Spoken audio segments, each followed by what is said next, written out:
তোমাদের গাছেও কি কুঁড়ি এরকম কম আসছে?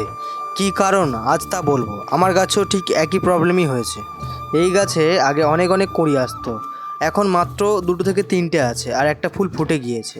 তো আজকে চলো তোমাদের কাছে বলি এই ফুল না ফোটায় এবং কুঁড়ি কম আসার কারণটা কী।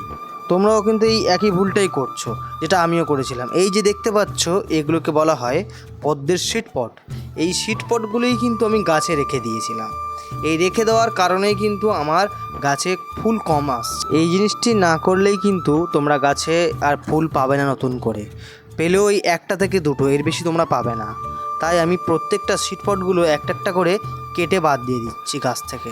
দেখো, ওই বাদ দিয়ে দিলাম, 2টো হয়ে গেল। আর অনেকগুলোই আছে, সেগুলোও বাদ দিয়ে দেবো। এক এক করে দেখো সব সিটপটগুলো বাদ দিয়েছি। দেখো কতগুলো সিটপট হয়েছিল। এই জন্যই মূলত গাছে নতুন কুঁড়ি বা নতুন ফুল আসছে। ভিডিওর কোন পার্টটা বুঝতে পারলে না আমাকে কমেন্ট করে জানিও।